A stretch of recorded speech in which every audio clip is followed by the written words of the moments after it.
നമ്മോടൊപ്പം ഉള്ളത് bishop Franco കേസിലെ ബിഷപ്പിൻ്റെ അഭിഭാഷകൻ അഡ്വക്കേറ്റ് ശ്രീ CS അജയനാണ്. നമുക്കറിയാം ഈ കേസിൻ്റെ വിധിപ്പകർപ്പ് വന്നു കഴിഞ്ഞു. ആ വിധിപ്പകർപ്പിലൂടെ നാം കണ്ണോടിക്കുമ്പോൾ ഒരു കാര്യം വ്യക്തമാണ്. ഈ കേസുമായി ബന്ധപ്പെട്ട് നടന്ന വിവാദങ്ങളോ മാധ്യമ ചർച്ചകളോ തെരുവ് സമരങ്ങളോ ഒന്നും തന്നെ ഈ കേസിൻ്റെ വിധിയെ ഒരു തരത്തിലും സ്വാധീനിച്ചിട്ടില്ല.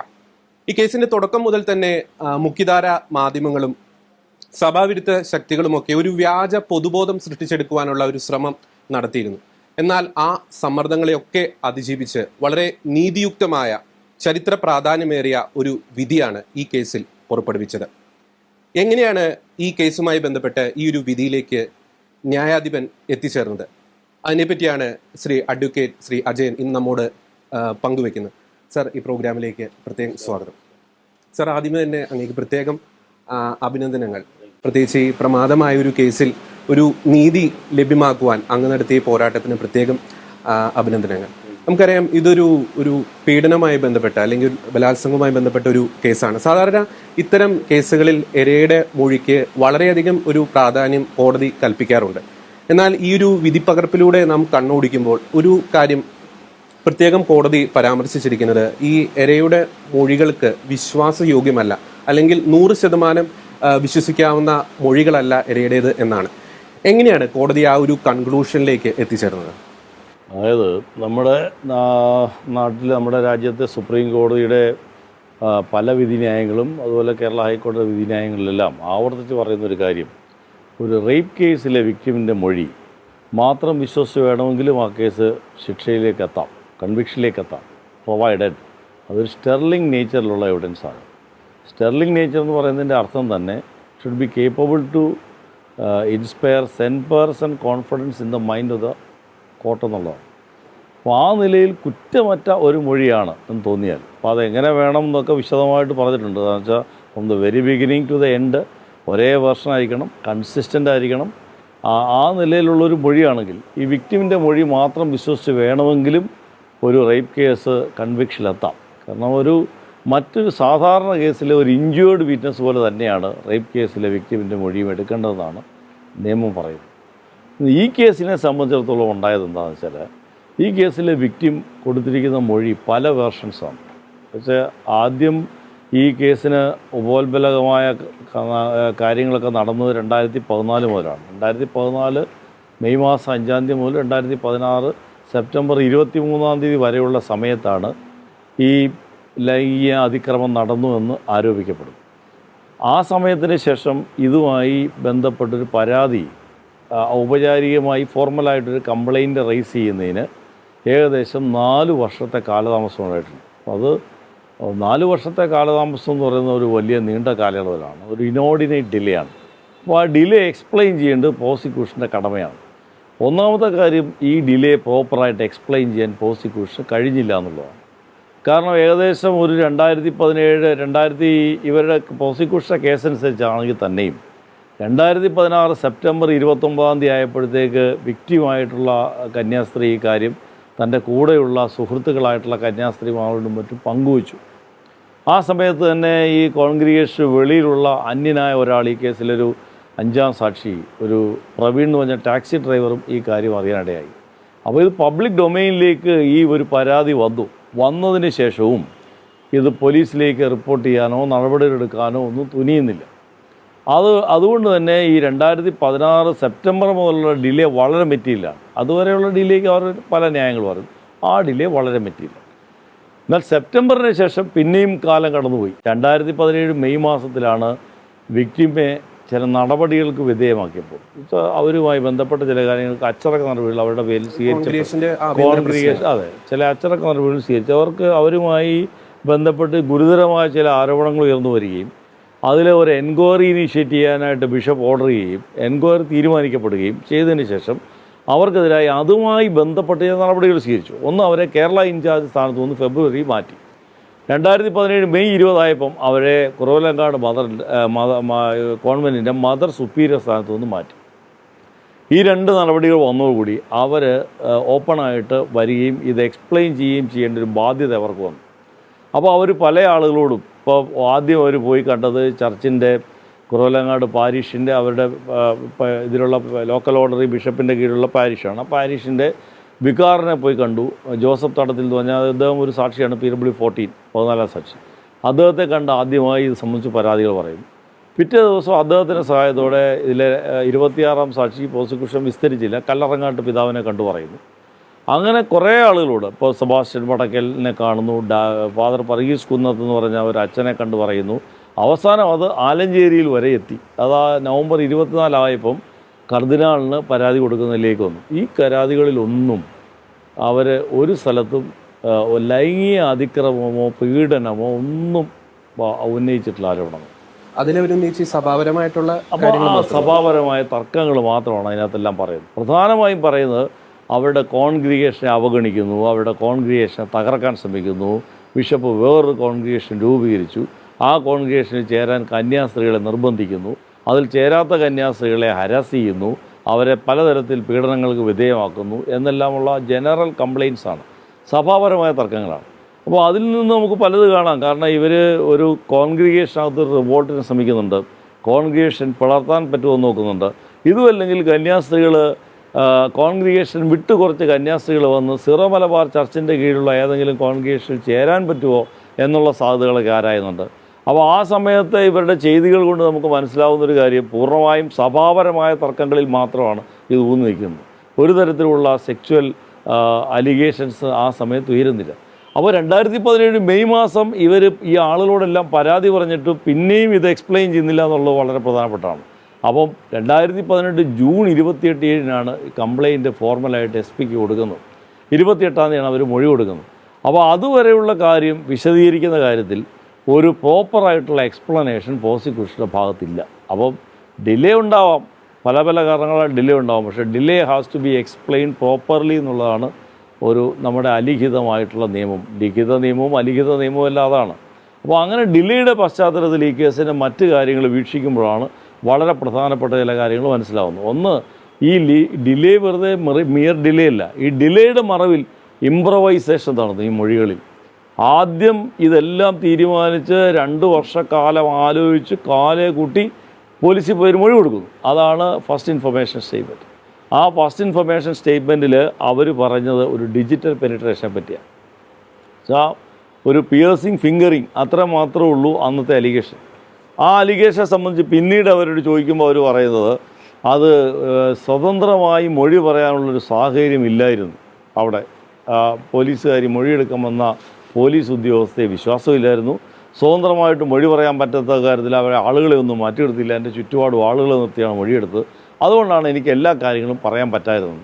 പക്ഷേ ഇത് കോടതിയിൽ മാത്രമായി വന്ന് പറഞ്ഞൊരു വിശദീകരണമാണ്. ഇങ്ങനൊരു കേസ് അന്വേഷണ ഉദ്യോഗസ്ഥനോടോ മജിസ്ട്രേറ്റിൽ മൊഴി കൊടുത്തപ്പോഴോ കൊടുത്തിട്ടില്ല. അപ്പോൾ അത് വളരെ പ്രധാനപ്പെട്ട ഒരു കാര്യമാണ്. ഇതിന് പല പ്രാവശ്യം ഈ വിക്ടിമിൻ്റെ മൊഴി രേഖപ്പെടുത്തി ഇൻവെസ്റ്റിഗേറ്റിംഗ് ഏജൻസി, അതുപോലെ വിക്ടിമിനെ കൊണ്ട് മജിസ്ട്രേറ്റിന് മുമ്പിൽ പോയി CRPC 164 അനുസരിച്ച് മൊഴി കൊടുപ്പിച്ചു. അപ്പോഴൊന്നും പറയാത്തൊരു വിശദീകരണം കോടതി വന്ന് അഭിഭാഷകൻ ക്രോസ് വിസ്തരിക്കുമ്പം ചോദിച്ചപ്പോൾ ഉത്തരം മുട്ടുന്നതിൻ്റെ പകരം ഒരു മറുപടി പറയുന്ന പോലെയുള്ള ഒരു വിലയെ ആ മറുപടിക്കുള്ളൂ. ആ നിലയിലുള്ളൊരു പ്രസക്തി അതിന് കാണാൻ കഴിയുള്ളൂ. അപ്പോൾ ആ നിലയിൽ ആ കാര്യത്തിൽ അവർ പല വേർഷൻസ് എടുക്കുന്നു. പക്ഷേ FI സ്റ്റേറ്റ്മെൻറ്റിൽ പറഞ്ഞതിന് വിരുദ്ധമാണ് 164 കൊടുക്കുന്ന മൊഴി, മജിസ്ട്രേറ്റിന് മുമ്പിൽ. അതിന് വിരുദ്ധമാണ് തുടർന്ന് 161 കൊടുക്കുന്ന മൊഴി. അതെല്ലാം പല മൊഴികളും ഡയമെട്രിക്കലി കോൺട്രഡിക്ടറിയാണ്. അതാണ് അതിൻ്റെ വെറുതെ ഒരു ചെറിയ വ്യത്യാസങ്ങളല്ല. ഒരു ഉദാഹരണത്തിന് ഈ കന്യാസ്ത്രീ പറയുന്നു ഇവരുടെ കൂടെയുള്ള സിസ്റ്റേഴ്സിനോട്, ഞാൻ സെപ്റ്റംബർ മാസം 29-ാം തീയതി ക്രിസ്ത്യൻ റിട്രീറ്റ് സെൻറ്ററിൽ പോയി തിരികെ വരുമ്പോൾ അവരോട്, എൻ്റെ കൂടെയുള്ള സിസ്റ്റേഴ്സ് 2-3 പേരോട് ഞാൻ ഈ കാര്യം പറഞ്ഞു. കഴിഞ്ഞ 2 വർഷമായിട്ട് ബിഷപ്പ് എന്നെ തടഞ്ഞു വെച്ച് ബലാത്സംഗം ചെയ്യുകയാണെന്ന് ഞാൻ പറഞ്ഞു എന്ന് പറഞ്ഞു. പക്ഷേ 164 ഇതേ കന്യാസ്ത്രീ പോയി മജിസ്ട്രേറ്റിനോട് പറയുന്നത്, ഞാൻ ഒരിക്കലും എൻ്റെ കൂടെയുള്ള സിസ്റ്റേഴ്സിനോട് ബിഷപ്പ് ബലാത്സംഗം ചെയ്യുമെന്ന് പറഞ്ഞിരുന്നില്ല, അവരോട് ബിഷപ്പ് എന്നെ ബലാത്സംഗം ചെയ്യാനായിട്ട് ശ്രമിക്കും, ഞാൻ ബിഷപ്പിൻ്റെ കൂടെ കിടക്കാത്തതുകൊണ്ടാണ് ഈ പ്രശ്നങ്ങളെല്ലാം ഉണ്ടാകുന്നത്, എന്നെ ഹരാസ് ചെയ്യുന്നത് എന്നാണ് ഞാൻ പറഞ്ഞത്. ഒരിക്കലും ഞാൻ അവരോട് ബിഷപ്പിൻ്റെ കൂടെ ഞാൻ കിടന്നു എന്ന് പറഞ്ഞിട്ടില്ല എന്ന്. ഇതെല്ലാം എല്ലാ ഘട്ടത്തിലും പരസ്പര വിരുദ്ധമാണ്. നമുക്ക് ഒരു തരത്തിലും അത് ഒരു കൺസിലിയേഷനായിട്ടുള്ള സിങ്ക്രണൈസ് ചെയ്ത് കൊണ്ടുപോകാവുന്ന സ്റ്റേറ്റ്മെൻറ്റ്സ് അല്ല. ഈ സ്റ്റേറ്റ്മെൻറ്റ്സ് എല്ലാം മോരും മുതിരയും പോലെ കിടക്കുന്ന സ്റ്റേറ്റ്മെൻറ്റ്സാണ്. അത് ഒരു തരത്തിലും ഇതെല്ലാം കൂടെ യോജിപ്പിക്കാൻ പറ്റുന്നില്ല. അത്തരം കോൺട്രഡിക്ടറി ആയിട്ടുള്ള വേർഷനാണ് 164. അതിലും കോൺട്രഡിക്ടറിയാണ് തുടർന്ന് വന്ന 161 സ്റ്റേറ്റ്മെൻറ്റ്.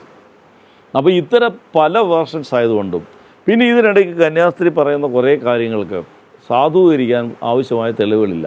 അതിനവർ പറയുന്ന ഒരു കാര്യം, അവർ ഈ കാലയളവിലെല്ലാം പിടിച്ചു നിന്നത് പല ആരാധനാലയങ്ങളിൽ പോയി നടത്തിയിട്ടുള്ള കൺഫെഷനുകൾ, റിട്രീറ്റുകളിൽ പങ്കെടുത്ത് ഒക്കെ മനോധൈര്യം പ്രാപിക്കുകയും മനസ്സിനെ ശക്തിപ്പെടുത്തുകയും ചെയ്താണ് ഞാൻ ഈ ടോർച്ചറിങ്ങിനെ അതിജീവിച്ചതെന്നാണ് അവർ പറയുന്നത്. പക്ഷെ അത് നമ്മൾ വസ്തുതകളുമായി ഉരച്ചു നോക്കുമ്പോൾ, കോടതിയിൽ വന്ന ഫാക്ട്സുമായിട്ട് ഉരച്ചു നോക്കുമ്പോൾ അതിന് അടിസ്ഥാനമില്ലെന്ന് കാണാൻ പറ്റും, അടിസ്ഥാനരഹിതമാണെന്ന് കാണാൻ പറ്റും. കാരണം 2014 തന്നെ ഇവർ വളരെ പ്രസിദ്ധമായ വയനാട്ടിലെ മഖ്യാവ് എന്ന് പറയുന്ന ഒരു റിട്രീറ്റ് സെൻറ്ററിൽ പോയി ധ്യാനം നടത്തിയിട്ടുണ്ട്. അവിടെ ഇത് പറഞ്ഞില്ല, അവിടെ യാതൊരു പരാതിയും അവർ ഉന്നയിച്ചെന്ന് അവർക്ക് തന്നെ കേസില്ല. അപ്പോൾ അത് നമ്മൾ വീക്ഷിക്കുമ്പോൾ വേറൊരു കാര്യം പ്രത്യേകിച്ച് ഓർക്കണം. കന്യാസ്ത്രീകളെ സംബന്ധിച്ചിടത്തോളം അവരുടെ കോൺഗ്രിഗേഷൻ നിയമം അനുസരിച്ച് എവരി ഫോർട്ട് നൈറ്റിൽ കൺഫെഷൻ നിർബന്ധമാണ്. ഓരോ 15 ദിവസവും അവർ കൺഫെഷൻ നടത്തിയിരിക്കണം. ഓരോ വർഷത്തിലും 5 ദിവസം മസ്റ്റായിട്ട് റിട്രീറ്റ്മെൻറ്റിന് പോയിരിക്കണം, ഒരു റിട്രീറ്റിന് പോയി പങ്കെടുത്തിരിക്കണം. അപ്പോൾ ഇതുകൊണ്ട് ഇവർ എവിടെയെങ്കിലും 15 ദിവസത്തിൽ ഒരിക്കൽ പോയി ഒരു കൺഫെഷൻ നടത്തി എന്ന് പറയുന്നതുകൊണ്ട് ഇവർ അവിടെ ഇതെല്ലാം പറഞ്ഞു ഒന്നും മനസ്സിലാവുന്നില്ല. പിന്നെ 2015 ഈ കേസിൽ ഏറ്റവും കൂടുതൽ അവരെ ബലാത്സംഗം നടന്ന ഒരു കാലയളവെന്ന് പറയുന്നത്. 7 തവണയാണ് 2015 അവരെ ഈ പറഞ്ഞ പോലെ ഭീഷണിപ്പെടുത്തി ബലം പ്രയോഗിച്ച് നിർബന്ധിതമായിട്ടുള്ള ബലാത്സംഗത്തിന് ഇരയാക്കിയത്. പക്ഷേ ആ 2015 അവർക്ക് തന്നെ കേസില്ല. ഏതെങ്കിലും സ്ഥലത്ത് പോയി കൺഫസ് ചെയ്യുന്നോ ഏതെങ്കിലും റിട്രീറ്റിൽ പങ്കെടുത്തുന്നോ കേസില്ല. അപ്പോൾ ആ ഒരു വർഷം ഒരു റിട്രീറ്റിലും അവർ പങ്കെടുത്തിട്ടില്ല എന്നുള്ള ഒരു ഭംഗ്യം തന്നെയാണ് അത് അഡ്മിറ്റ് ചെയ്യാണ്. കാരണം കോൺവെൻറ്റിൽ ക്രോണിക്കിളുണ്ട്, അവർ പോയിട്ടുണ്ട് എങ്കിൽ അവരുടെ മൂവ്മെൻറ്റ്സ് എല്ലാം ക്രോണിക്കിളിൽ കാണുന്നതാണ്. Chronicle is considered to be a movement register. അപ്പോൾ ഒരു മൂവ്മെൻറ്റും കാണാനില്ല, ഒരു കൺഫെഷൻ പോയിട്ടില്ല, ഒരു റിട്രീറ്റും പോയിട്ടില്ല. പിന്നെ 2016 അവർ വേറെ റിട്രീറ്റ് പോയെന്ന് പറയുന്നത് തൂവാനിസ എന്ന് പറയുന്ന സ്ഥലത്ത് കോതനെല്ലൂരുള്ള ഒരു ക്രിസ്ത്യൻ റിട്രീറ്റ് പോയി. പക്ഷേ അവിടുത്തെ രസം എന്താണെന്ന് വെച്ചാൽ അവിടെ ഈ റിട്രീറ്റ് എന്ന് പറയുന്നത് 5 ദിവസം, 20 മുതൽ 24 വരെ. അവർ പക്ഷേ 23 കോൺവെൻറ്റിൽ തിരിച്ചു വന്നു. അവർ ആ റിട്രീറ്റിൽ പൂർണ്ണമായി പങ്കെടുത്തില്ല എന്നുള്ളത് നമുക്ക് കാണാൻ കഴിയും. പിന്നെ ഒരു പ്രധാനപ്പെട്ട കാര്യം, ഈ കേസിലെ അന്വേഷണ ഉദ്യോഗസ്ഥരോട് ചോദിച്ചപ്പോൾ അവർ തന്നെ പറയുന്നൊരു കാര്യം, ഈ കന്യാസ്ത്രീ ഏതെങ്കിലും സ്ഥലത്ത് കുമ്പസാരിച്ചതായി, യഥാർത്ഥത്തിൽ കുമ്പസാരിച്ചതായി അവർക്ക് ആ കുമ്പസാരിപ്പിച്ച അച്ഛനെ അവർ കണ്ടെത്താൻ കഴിഞ്ഞില്ല. പക്ഷേ കുമ്പസാര രഹസ്യം നമുക്ക് പുറത്ത് പറയാൻ പറ്റാത്തതാവാം ഒരു പുരോഗതിയെ സംബന്ധിച്ചുള്ളൂ. പക്ഷേ ഞാനൊരാളെ കുമ്പസാരിപ്പിച്ചു എന്ന് പറയുന്നതിന് കുഴപ്പമൊന്നുമില്ല, അത് നമുക്ക് കണ്ടുപിടിക്കാം. ഇന്നയാളെ കൺഫസ് ചെയ്യിച്ചു, കൺഫസർ ഇന്നയാളാണ് എന്ന് കണ്ടുപിടിക്കാൻ പാടില്ല. പക്ഷേ കുമ്പസാര രഹസ്യം വെളിപ്പെടുത്തണ്ട. പക്ഷേ അന്വേഷണ ഉദ്യോഗസ്ഥനെ ഈ കന്യാസ്ത്രീ ഏതെങ്കിലും സ്ഥലത്ത്, ആരുടെയെങ്കിലും സ്ഥലത്ത് കുമ്പസാരിച്ചു എന്ന് തെളിയിക്കാൻ പറ്റുന്നില്ല, ഇവർ പറയുന്നതല്ലാതെ. അതേസമയം ദുവാനിസയിൽ ഇവരുടെ മുറിയിൽ തന്നെ ഒരു റൂംമേറ്റ് ആയിരുന്ന നവ്യ എന്ന് പറയുന്ന ഒരു കന്യാസ്ത്രീയുണ്ട്, CW29 എന്ന് പറഞ്ഞ സാക്ഷിയ. അവരെ പ്രോസിക്യൂഷൻ വിസ്തരിച്ചില്ല ഈ കേസിൽ. അവരെ കുമ്പസാരിപ്പിച്ച അച്ഛനെ പ്രോസിക്യൂഷൻ കണ്ടുപിടിച്ചു, ആ അച്ഛനെ ചോദ്യം ചെയ്തു. അതേസമയം അതേ മുറിയിൽ അവരുടെ റൂംമേറ്റായി കഴിഞ്ഞാൽ ഈ കന്യാസ്ത്രീ ആരുടെ ഒരിക്കലാണ് പോയി കുമ്പസാരിച്ചത് കണ്ടുപിടിക്കാൻ പറ്റുന്നില്ല. അപ്പോൾ ഇങ്ങനെ അവർ ഈ കുമ്പസാരങ്ങളിലൂടെയും റിട്രീറ്റ് സെൻറ്ററിലെ ധ്യാനങ്ങളിലൂടെയും ഞാൻ ആത്മീയമായി ബലം പ്രാപിച്ചു എന്ന് ഒരു വശത്ത് പറയുമ്പോൾ തന്നെ മറുവശത്ത് ഫാക്ട്സ് കാണിക്കുന്നത് അതൊന്നും ശരിയല്ല എന്നുള്ളതാണ്. അതുപോലെ തന്നെ അതൊരു വശം. പിന്നെ അതുപോലെ തന്നെ ഇവർ ഈ പറയുന്ന പല വേർഷൻസ് പറയുന്നു, അതിന് എക്സ്പ്ലനേഷൻസ് ഇല്ല, അതിൻ്റെ കോൺട്രഡിക്ടറി ആയിട്ടുള്ള അവസ്ഥകൾ. പിന്നെ പ്രോസിക്യൂഷൻ കൊണ്ടുവന്നിട്ടുള്ള കുറേ തെളിവുകളുണ്ട്. ഇപ്പോൾ ഓരോന്നോരോന്നായിട്ട് എടുക്കാൻ സമയമില്ലാത്തതുകൊണ്ട് ഞങ്ങൾ പറയാം, മെഡിക്കൽ റിപ്പോർട്ടിൽ ഒരു അവസാനം പറഞ്ഞു. അപ്പോൾ ഇത്രയും കാര്യങ്ങളുള്ളതുകൊണ്ട് കന്യാസ്ത്രീ ഒരു സ്റ്റേർലിംഗ് വിറ്റ്നസ് ആണെന്ന് കാണാൻ കഴിയില്ല. അവരുടെ പൂർണ്ണമായും അവരുടെ മൊഴിയെ മാത്രം ആശ്രയിച്ച് ഈ കേസ് കൺവിക്ട് ചെയ്യാൻ പറ്റുന്നൊരു കേസാണെന്ന് കാണാൻ കഴിയാത്തതുകൊണ്ട് പിന്നെ കോടതിയുടെ മുമ്പിലുള്ള മാർഗം സ്വാഭാവികമായും എന്തൊക്കെയാണ് ഇവരുടെ മൊഴിയെ സാധൂകരിക്കത്തക്ക തെളിവുകൾ എന്ന് അന്വേഷിക്കലാണ്. ആ സാധൂകരിക്കത്തക്ക മൊഴികൾ അന്വേഷിക്കുമ്പോൾ അതിൽ വരുന്ന ഒരു തെളിവാണ് ഇപ്പം താങ്കൾ സൂചിപ്പിച്ച ഈ പറഞ്ഞ മെഡിക്കൽ എവിഡൻസ് എന്ന് പറയുന്നത്. മെഡിക്കൽ എവിഡൻസിൻ്റെ കാര്യത്തിൽ പോലും അത് ഒരു അൺബ്ലെമിഷ്ഡ് ആയിട്ടുള്ള എവിഡൻസ് ആണെന്ന് പറയാൻ കഴിയാത്ത രൂപത്തിലാണ് കോടതിയിൽ അത് പ്രസൻറ്റ് ചെയ്യപ്പെട്ടിരിക്കുന്നത്. കാരണം കന്യാസ്ത്രീ ആദ്യം FI സ്റ്റേറ്റ്മെൻറ്റിൽ എടുക്കുന്ന ഒരു വെർഷൻ എന്ന് പറയുന്നത് ഡിജിറ്റൽ പെനിട്രേഷൻ ഉള്ളൂ, അല്ലാതെ വേറെ ഒരു തരത്തിലുള്ള സെക്ച്വൽ അസാൾട്ടും ഇല്ല, അല്ലെങ്കിൽ പെനിട്രേറ്റീവായിട്ടുള്ള സെക്ച്വൽ അസാൾട്ട് ഉണ്ടായിട്ടില്ല എന്ന് ഖണ്ഡിതമായൊരു നിലപാട് FI സ്റ്റേറ്റ്മെൻറ്റിൽ എടുത്തു. അതിനനുസൃതമാണ് ഡോക്ടറോട് അവർ പറഞ്ഞിരിക്കുന്ന മൊഴി. പക്ഷേ ഡോക്ടറോട് പറഞ്ഞ അത്തരം മൊഴിയിൽ അവർ ഒരു തിരുത്തൽ വരുത്തി കോടതിയിൽ ഹാജരാക്കിയ സർട്ടിഫിക്കറ്റിൽ.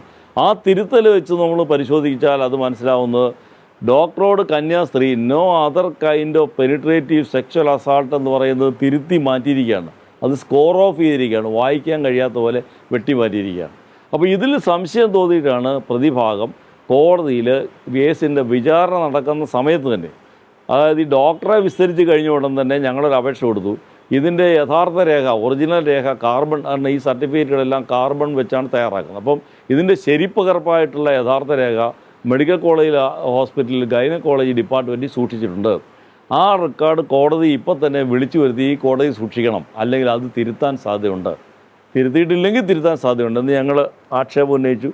ഞങ്ങളൊരു പെറ്റീഷൻ ഫയൽ ചെയ്തു, കോടതി അത് അനുവദിച്ചു. ആ രേഖ കോടതി വിളിച്ചു വരുത്തി.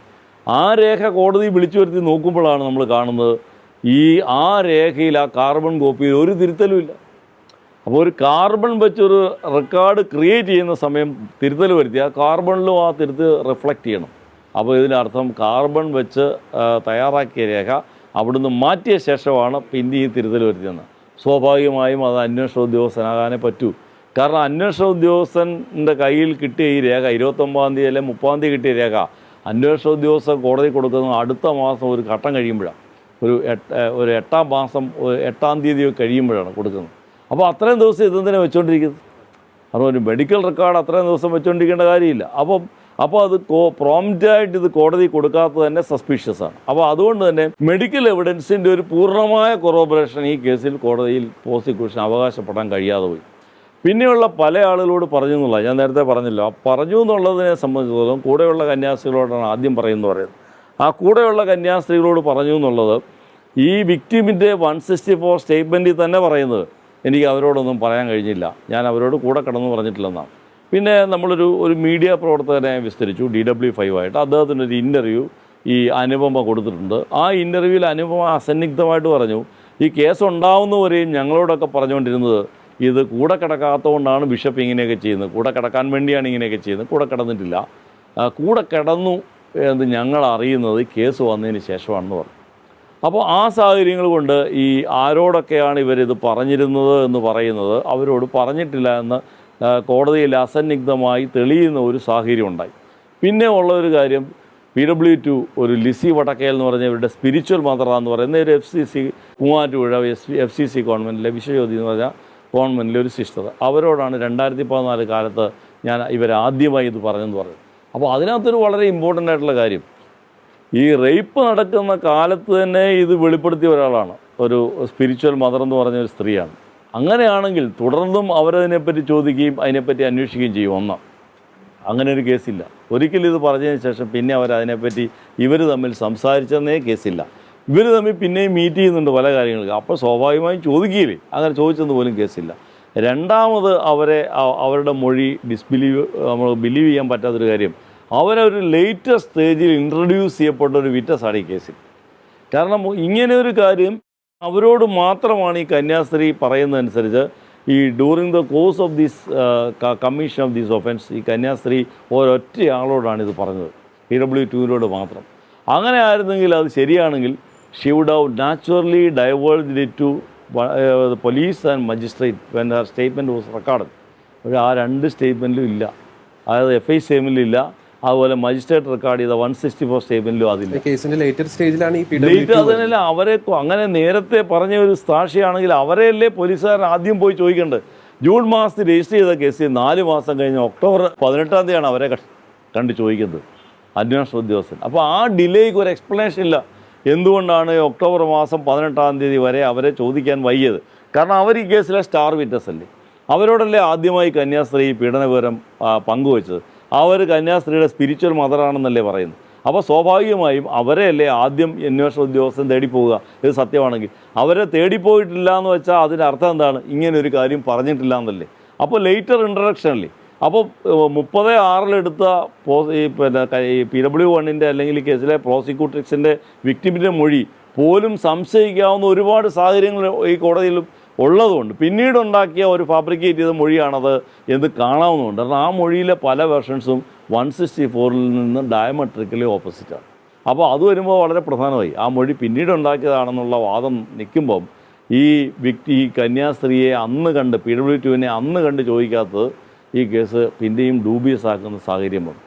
അതുപോലെ ചില ലെറ്റേഴ്സൊക്കെ ചില ആളുകൾക്കൊക്കെ എഴുതി അയച്ചു, നൻഷ്യോയ്ക്ക് അയച്ചു, വത്തിക്കാനിലേക്ക് അയച്ചു, ഇങ്ങനെ പല കത്തുകൾ എഴുതി അയച്ചു. അവിടെയെല്ലാം ഇത്തരത്തിലുള്ള അലിഗേഷൻ പറഞ്ഞു.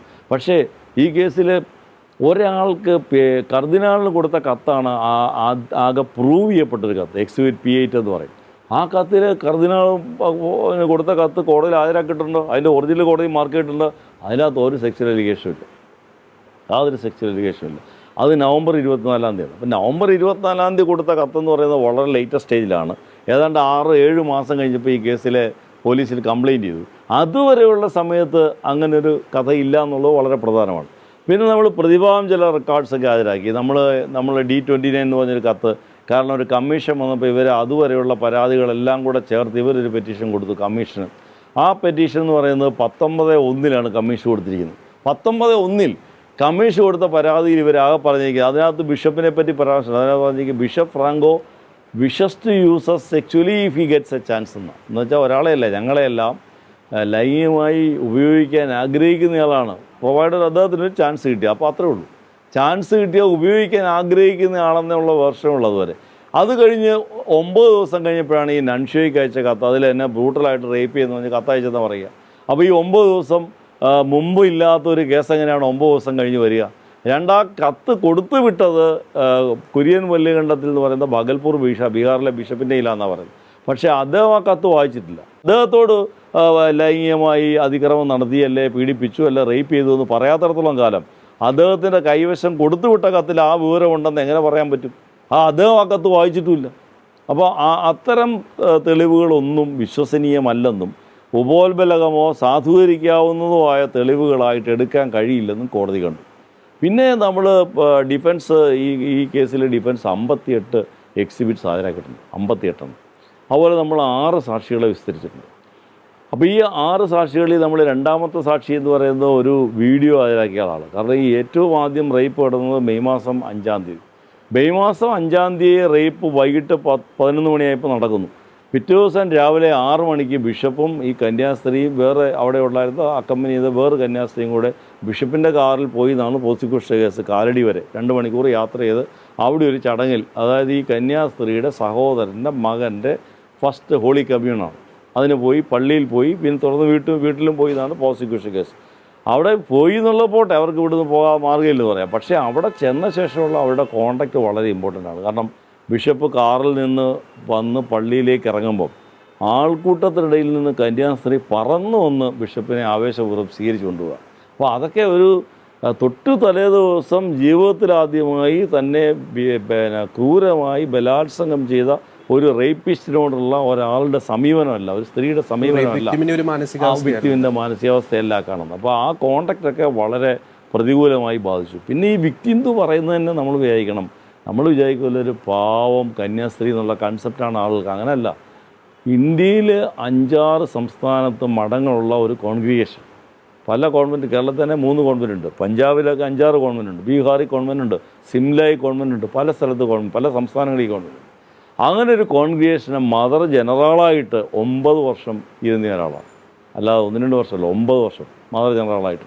അങ്ങനെ ഒരാളെ, ഒരു സ്ത്രീയെ ചുമ്മാ ആർക്കെങ്കിലും ഈസി ആയിട്ട് ഒച്ച വെച്ചും ഭീഷണിപ്പെടുത്തിയും പേടിപ്പിക്കാമെന്ന് പറയുന്നത് അത് ചുരുങ്ങിയ വാക്കുകളിൽ പറഞ്ഞാൽ അബ്സർഡാണ്. അത്തരം വാദഗതികൾ നമുക്ക് എങ്ങനെ വിശ്വസിക്കാൻ പറ്റും? സ്ത്രീകൾ പലതരത്തിലുണ്ട്, നമുക്കങ്ങനെ ഭയപ്പെടുത്താവുന്ന സ്ത്രീകൾ കാണും. അപ്പോൾ ഒരു കൺസെപ്റ്റ് ഇവർ കൊണ്ടുവരുന്നത് ഒരു പാവം കന്യാസ്ത്രീ, ഒരു കന്യാസ്ത്രീ മഠത്തിൻ്റെ 4 ചുവരുകൾക്കുള്ളിൽ തേങ്ങുന്ന ഒരു ഹൃദയം എന്നൊക്കെയല്ലേ പറയുന്നത്. അങ്ങനെയാണോ ഇത്? ആ ക്രോണിക്കിൾ പരിശോധിച്ച് നോക്ക്. ക്രോണിക്കിൾ പരിശോധിച്ചാൽ എന്താ കാണുന്നത്? ഓരോ ദിവസവും ഈ കന്യാസ്ത്രീ വേറൊരു കന്യാസ്ത്രീയെ കൂട്ടി വിവിധങ്ങളായ കാര്യങ്ങൾക്ക് കോൺവെൻറ്റ് പുറത്തേക്ക് വരിക. അവർ മന്ത്രിമാരെ കാണുന്നു, MLA മാരെ കാണുന്നു, വില്ലേജ് ഓഫീസറെ കാണുന്നു, കളക്ടറെ കാണുന്നു, വക്കീലിനെ കാണുന്നു, പല കാര്യങ്ങൾക്കായി. അങ്ങനെ സൊസൈറ്റിയിൽ സജീവമായി ഇടപെടുന്ന ഒരു സോഷ്യൽ ബീയിങ് അവർക്ക് കാര്യങ്ങളെ സംബന്ധിച്ച് ജ്ഞാനമുള്ള ആളാണ്, ലോകപരിചയമുള്ള ആളാണ്, അവർക്ക് കാര്യങ്ങൾ ശരി തെറ്റ് വേർതിരിച്ചറിയാൻ കഴിയുന്ന ഒരാളാണ്. അവരെ ബിഷപ്പ് പേടിപ്പിച്ചെന്ന് പറയുന്നത് എങ്ങനെയാണ്? നിങ്ങളുടെ അനിയത്തി പേടിപ്പിക്കുന്നില്ല, ബിഷപ്പ് അവരെ ഭീഷണിപ്പെടുത്തുന്നു. ഉടനെ ബിഷപ്പ് ഭീഷണിപ്പെടുത്തി അങ്ങോട്ട് വന്നില്ലെങ്കിൽ മര്യാദയ്ക്ക് നാടകം കളിയാ വന്നോണം എന്ന് ബിഷപ്പ് പറഞ്ഞിട്ട് പോകുന്നു.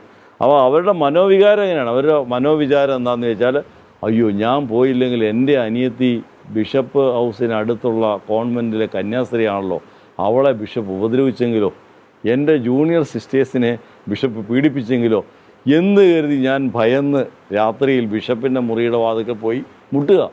അപ്പോൾ 13 പ്രാവശ്യം ബിഷപ്പിൻ്റെ മുറിയുടെ വാതിൽക്കൽ മുട്ടുന്നു, ബിഷപ്പ് കതക് തുറക്കുന്നു, കയറ്റുന്നു, അങ്ങനെയാണ് കഥ പറയുന്നത്. അപ്പോൾ ഇതിലൊരു പ്രധാനപ്പെട്ട കാര്യം, ആകെ 13 ദിവസമാണ് റേപ്പ് ചെയ്തത്. ഇതിൽ 9 ദിവസവും റേപ്പ് നടന്നു എന്ന് പറയുന്നതിൻ്റെ തൊട്ട് പിറ്റേന്ന് രാവിലെ ബിഷപ്പിൻ്റെ കൂടെ കന്യാസ്ത്രീ ബിഷപ്പിൻ്റെ കാറിൽ പല സ്ഥലങ്ങളിലേക്ക് യാത്ര ചെയ്ത് പോവുകയും അവിടെ എല്ലാം വേറെ കന്യാസ്ത്രീ ഉണ്ട്, ഒരു കന്യാസ്ത്രീ ഉണ്ട്, അവിടെ എല്ലാം പല പരിപാടികളിൽ പങ്കെടുക്കുകയും ചെയ്യുകയാണ്. ഇതിൽ 9 ദിവസം. അപ്പോൾ ഈ അന്ന് കൂടെ ഉണ്ടായിരുന്ന 2 കന്യാസ്ത്രീകളും പറഞ്ഞിരിക്കുന്നത് ആ കാലഘട്ടത്തിലൊന്നും ബിഷപ്പും കന്യാസ്ത്രീയുമായിട്ടുള്ള പെരുമാറ്റത്തിൽ ഞങ്ങൾക്കൊരു അസ്വാഭാവികതയും തോന്നിയില്ലെന്നാണ്. പിന്നെ ഈ റേപ്പ് എന്ന് പറയുന്നത് 2014 മെയ് 5 മുതൽ 2016 സെപ്റ്റംബർ 23 വരെ നിലനിന്നു. അതിൽ 2016 ഏപ്രിൽ മാസം കൊണ്ട് 12 റേപ്പ് കഴിഞ്ഞു. ഏപ്രിലിന് ശേഷം ഒറ്റ റേപ്പേ ഉള്ളൂ, സെപ്റ്റംബർ 23. ഈ ഏപ്രിൽ മാസം വരെ ആക്റ്റീവായിട്ടുള്ള ഇമെയിൽ കമ്മ്യൂണിക്കേഷൻസ് ബിഷപ്പും കന്യാസ്ത്രീയായിട്ടുണ്ട്. അത് കാണാം, അവർ വളരെ സൗഹൃദ ബന്ധം അതെ കാണാം, ഒരു സൗഹൃദ ബന്ധം പുലർത്തുന്ന കാണാം. കാരണം പല സഹായങ്ങൾ ചോദിക്കുന്നു, അത് ചെയ്തു കൊടുക്കുന്നു. അവർക്കൊരു മാഗസിൻ, ഒരു സ്മരണീയ സിംബോറിയൻ കീപ്പാർത്തിൻ്റെ മരണശേഷം ഇറക്കിയ ഒരു സ്മരണീയയിൽ ആർട്ടുകൾ പ്രസിദ്ധീകരിക്കണം. ആർട്ടുകൾ ഒന്ന് കറക്റ്റ് ചെയ്യാൻ വേണ്ടി ബിഷപ്പിന് അയച്ചു കൊടുക്കുന്നു. ബിഷപ്പ് അത് കറക്റ്റ് ചെയ്ത് ഇമെയിലായിട്ട് തിരിച്ചയക്കുന്നു. അപ്പോൾ ഞങ്ങൾ ആ മാസിക കൊണ്ടുവന്നു, അത് മാർക്ക് ചെയ്തു. ഇത് രണ്ടുകൂടെ നോക്കുമ്പോൾ കാണാം ബിഷപ്പ് അയച്ചു കൊടുത്താണ് അതിൽ പ്രസിദ്ധീകരിച്ചിരിക്കുന്നത്. അപ്പോൾ അതിൻ്റെ എഡിറ്റർ എന്ന് പറഞ്ഞു ഇത് ഈ ഇരയായ കന്യാസ്ത്രീ തന്ന ആർട്ടിക്കിളാണ്. അപ്പോൾ അത് കറക്റ്റായി, ബിഷപ്പ് അയച്ചു കൊടുത്തതാണ് പ്രസിദ്ധീകരിച്ചതെന്ന് തോന്നുന്നു, ബിഷപ്പിനെ കൊണ്ട് തിരുത്തിച്ചാണെന്ന് തോന്നുന്നു. അങ്ങനത്തെ ഇമെയിൽ കമ്മ്യൂണിക്കേഷൻസ്, മറ്റു പല തെളിവുകൾ, വീഡിയോ തെളിവുകൾ, ഇതെല്ലാം കൊണ്ട് വേറെ ഫോട്ടോസ് ഉണ്ട്. ടെസ്സി എന്ന് പറയുന്നൊരു സിസ്റ്ററുടെ 2015 ടെസ്സി എന്ന് പറയുന്ന സിസ്റ്ററുടെ വീട്ടിൽ നടന്ന ചടങ്ങിൽ പങ്കെടുക്കുന്നതിൻ്റെ 18 ഫോട്ടോസ് ഉണ്ട്. ഇതെല്ലാം കാണിക്കുന്നത് വളരെ കോഡിയൽ റിലേഷൻസാണ് ഈ ബന്ധം അല്ലെങ്കിൽ ലൈംഗികമായി പീഡിപ്പിച്ചു എന്ന് പറയുന്ന ഈ കാലയളവിൽ ഇവർ രണ്ടുപേരും അനുവർത്തിച്ച് പോന്നിരുന്നതെന്ന് കാണാൻ കഴിയും. എന്നാൽ അതിനുശേഷം പിന്നീട് ഒരു വലിയ കാലഘട്ടം ഒന്നും പറയാതിരുന്നതിന് ശേഷം ഒരു 4 വർഷം കഴിഞ്ഞ് സുപ്രഭാതത്തിൽ റേപ്പ് എന്ന് പറഞ്ഞൊരു പരാതി പറയുന്നു. അപ്പോൾ റേപ്പിന് മുമ്പ് ആ പരാതി സഭാപരമായ തർക്കങ്ങളായിരുന്നു. പിന്നെ ആ പരാതി ഡെവലപ്പ് ചെയ്ത് അവസാനം കൂടെ കിടക്കാത്ത കൊണ്ടാണ് എന്നെ പീഡിപ്പിക്കുന്നതായി അവസാനം വരെയും. അതായത് FI സ്റ്റേറ്റ്മെൻറ്റ് കൊടുക്കുന്നതിൻ്റെ 2 ദിവസം 2/6 അതായത് 20 ദിവസം മുമ്പുള്ള പരാതി കൂടെ കിടക്കാത്തതുകൊണ്ട് എന്നെ പീഡിപ്പിക്കുന്ന 20 ദിവസം കഴിയുമ്പം ഡയമെട്രിക്കലി ഓപ്പോസിറ്റായിട്ടൊരു പുതിയ വർഷം വരികയാണ്. ഈ ബിഷപ്പ് 13 പ്രാവശ്യവും എന്നെ ഡിജിറ്റലായിട്ട് പെനിട്രേറ്റ് ചെയ്തു എന്ന് പറയും. ഈ റേപ്പ് ആ ഒരു കംപ്ലൈൻറ്റിലേക്ക് വരാനിടയ സാഹചര്യം, ഈ സിസ്റ്ററിന് നേരത്തെ ഒരു വൈരാഗ്യം അല്ലെങ്കിൽ ഒരു വൈരാഗ്യം അല്ലെങ്കിൽ വിദ്വേഷം ഈ ബിഷപ്പ് അത് സിസ്റ്ററിനെതിരായിട്ടൊരു നടപടി എൻക്വയറി ഓർഡർ ചെയ്തു. കാരണം സിസ്റ്ററിൻ്റെ ഒരു ഫസ്റ്റ് കസിൻ ഈ കേസിലൊരു സാക്ഷിയാണ്, ജയ എന്ന് പറഞ്ഞ സ്ത്രീ. അവർ കോൺഗ്രിഗേഷന് പരാതി കൊടുത്തു. കാരണം ഈ കുറവലങ്ങാട് പള്ളിയിൽ അഭിഷേകാഗ്നി എന്ന് പറഞ്ഞൊരു കൺവെൻഷൻ നടക്കുന്ന സമയത്ത് ഈ സിസ്റ്ററുടെ ഫസ്റ്റ് കസിൻ്റെ ഭർത്താവ്, അയാൾ സുപ്രീം കോടതിയിൽ ലോയറാണ്, പക്ഷേ അയാൾ ഒരു ഹിന്ദുവാണ്. അയാൾ അവരുടെ ഇൻ്റർ റിലീജിയസ് മാരേജാണ്. അപ്പോൾ അയാൾ ഇവിടെ ഈ കോൺവെൻറ്റിൽ ഈ കൺവെൻഷനിൽ പങ്കെടുക്കാനുള്ള വ്യാജേന ഈ കോൺവെൻറ്റിൽ വന്ന് 5 ദിവസം താമസിച്ചു. ഈ സിസ്റ്ററുടെ മുറിയുടെ തൊട്ടടുത്തുള്ള മുറിയിൽ അവർ താമസിച്ചു. അയാൾ കോൺവെൻറ്റിലെ മൂവ്മെൻറ്റ് രജിസ്റ്റൻസ് അയാൾ ഒരിക്കൽ പോലും ഈ കൺവെൻഷന് പോയിട്ട് കാണുന്നില്ല. അങ്ങനെ അയാൾ ഇവിടുന്ന് പോയതിന് ശേഷം ഈ 27-ാം തീയതി വന്നു, സെപ്റ്റംബർ 1-ാം തീയതി പോയതിന് ശേഷം അത് സംബന്ധിച്ച് ചില പ്രശ്നങ്ങളുണ്ടായി. അത് സംബന്ധിച്ച് ചില പ്രശ്നങ്ങൾ അവസാനം അയാളുടെ ഭാര്യ ഈ കാര്യങ്ങളെല്ലാം അറിയുന്ന നിലയിലേക്ക് വന്നു. ഈ ഭർത്താവ് ഭാര്യയോടെല്ലാം കൺഫസ് ചെയ്തു. അത് സംബന്ധിച്ച് കുറേ ഡീറ്റെയിൽസ് ഉണ്ട്, ഞാനത് പറയുന്നില്ല. അവസാനം ഭർത്താവ് ഭാര്യയോടെല്ലാം കൺഫസ് ചെയ്തു. ഭർത്താവ് ഭാര്യയോട് പറഞ്ഞു, ഞങ്ങൾ 5 ദിവസവും ഞങ്ങൾ തമ്മിൽ പ്ലാൻ ചെയ്ത് പോയതാണ്, കൺവെൻഷനിൽ പങ്കെടുക്കാൻ പോയതൊന്നുമല്ല. പക്ഷേ അവിടെ ചെന്ന് കഴിഞ്ഞപ്പോൾ 5 ദിവസവും ഞങ്ങൾ തമ്മിൽ എല്ലാ തരത്തിലുള്ള ഇമ്മോറൽ ബന്ധങ്ങളും ഉണ്ടായി എന്ന് കൺഫസ് ചെയ്തു. ഇതറിഞ്ഞ ഭാര്യ അപ്പം തന്നെ ഇവരെ വിളിക്കുന്നു, ഈ സിസ്റ്ററിനെ വിളിക്കുന്നു. സിസ്റ്ററും ഭാര്യയുമായിട്ട് വഴക്കുണ്ടാവും. അവർ വഴക്കിൻ്റെ ഫലമായിട്ട് രണ്ടുപേരും തമ്മിൽ മാനസികമായി സുഖമല്ലാത്ത രീതിയിൽ ആ സംഭാഷണം അവസാനിക്കുന്നു. പിറ്റേ ദിവസം തന്നെ അവരെന്ത് ചെയ്തു, അവർ 8 മണിക്കൂർ യാത്ര ചെയ്ത് ഡൽഹിയിൽ നിന്ന് ജലന്ധറിലേക്ക് പോയി. അവിടെ കോൺഗ്രിഗേഷൻ്റെ മദർ ജനറൽ റജീനെ കണ്ട ഒരു പരാതി പറഞ്ഞു, എൻ്റെ ഭർത്താവിനെ ഈ സിസ്റ്റർ അവരുടെ ഭർത്താവായി വെച്ചുകൊണ്ടിരിക്കുകയാണ്, അതിനെതിരായിട്ട് നടപടികൾ സ്വീകരിക്കണം, അവരുടെ കീപ്പായിട്ട് വെച്ചുകൊണ്ടിരിക്കുകയാണ്, നടപടി സ്വീകരിക്കണം, നിങ്ങൾ നടപടി സ്വീകരിക്കുന്നില്ലെങ്കിൽ ഞാൻ മീഡിയയുടെ മുമ്പിലേക്ക് ഈ പ്രശ്നമായിട്ട് പോകുന്നു. അപ്പോൾ വളരെ സീരിയസ് ആയി. അപ്പോൾ കോൺഗ്രിഗേഷൻ അധികാരി മദർ റജീന പറഞ്ഞു, നിങ്ങളിങ്ങനെ പറഞ്ഞുകൊണ്ടായില്ല, you put it in writing, നിങ്ങൾ എഴുതിത്താ, അപ്പം അവിടെ നിങ്ങളുടെ കൈപ്പടയിൽ എഴുതി തരണം എന്ന് നിർബന്ധിച്ചു. ഒരു പക്ഷേ പിന്നീട് ഇവർ മാറിയെങ്കിലോ എന്നോർത്തായിരിക്കും നിങ്ങളുടെ കൈപ്പട എഴുതി തരണം. ഇവർ ഡൽഹി ചെന്ന ശേഷം ഇവരൊരു 10-15 പേജുള്ള ഒരു ഇമെയിൽ വളരെ വിശദമായിട്ട് തയ്യാറാക്കി, ഈ കാര്യങ്ങളെല്ലാം പറഞ്ഞ് വിശദമായിട്ട് തയ്യാറാക്കി ഇവരുടെ കൈപ്പടയിൽ എഴുതി ഒപ്പിട്ട് സ്കാൻ ചെയ്തും ഇമെയിൽ ടൈപ്പ് ചെയ്തും ഗൂഗിൾ ഇമെയിൽ വഴി അയച്ചു. അങ്ങനെ 2 ഇമെയിലും കിട്ടി, അതിൻ്റെ അറ്റാച്ച്മെൻ്റായിട്ട് സ്കാൻ ചെയ്ത സ്കാൻഡ് കോപ്പിയും കിട്ടി. ഈ 2 കോപ്പിയിൽ ഒരേ കാര്യമാണ് പറഞ്ഞിരിക്കുന്നത്. അപ്പോൾ ഇത് വളരെ സീരിയസ് ആയിട്ടുള്ള ഒരു അലിഗേഷൻ ആയിട്ട് വരത്തക്ക തരത്തിലുള്ള ചില തെളിവുകളും അവർ അതിനകത്ത് പറഞ്ഞു. കാരണം ആർക്കും നിഷേധിക്കാൻ കഴിയാത്ത തെളിവുകൾ. ഈ കന്യാസ്ത്രീയുടെ വസ്ത്രം ഊരിയാൽ മാത്രം കാണാൻ പറ്റുന്ന ഭാഗത്തുള്ള കാണാമറയത്തുള്ള 2 അടയാളങ്ങൾ ഈ ഭർത്താവ് ഈ ഭാര്യയോട് പറഞ്ഞു കൊടുത്തു. അപ്പോൾ അതിന് വളരെ വലിയ പ്രോമിനൻ്റ് ആയിട്ടുള്ള ഒരു കാര്യമായി മാറി ആ ലെറ്ററിനകത്ത്. കാരണം അവരുടെ ബ്രസ്റ്റിലും അവരുടെ നേവൽ ഭാഗത്തുമൊക്കെ ഉള്ള ചില അടയാളങ്ങളാണ്. അതൊരിക്കലും ഒരു പുരുഷൻ എങ്ങനെ അറിയുന്നു? അപ്പോൾ അത് കുറച്ചുകൂടെ വളരെ സാങ്കത്യമുള്ളൊരു തെളിവായിട്ട് മാറിയുണ്ട്. പക്ഷേ ഇവർ ഈ കോൺഗ്രിഗേഷൻ്റെ പഴയ മദർ ജനറൽ ആയതുകൊണ്ട് വെറുതെ ഒരു നടപടി സ്വീകരിക്കാനായിട്ട് അവർക്ക് താല്പര്യമില്ല. അപ്പോൾ അവർ ഇത് എന്തു ചെയ്യണം, കാരണം ഇത് എന്ത് ചെയ്താലും കോൺഗ്രിഗേഷൻ അത് വളരെ മോശമായിട്ട് വരും.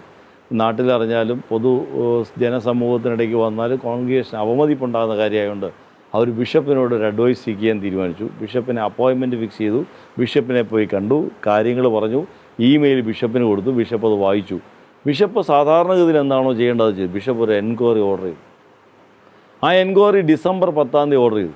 ആ എൻക്വയറി ഓർഡർ ചെയ്തതോടെയാണ് ഈ വിക്ടിമും ബിഷപ്പും തമ്മിലുള്ള റിലേഷൻഷിപ്പ് കൺസ്ട്രെയിൻഡാണ്.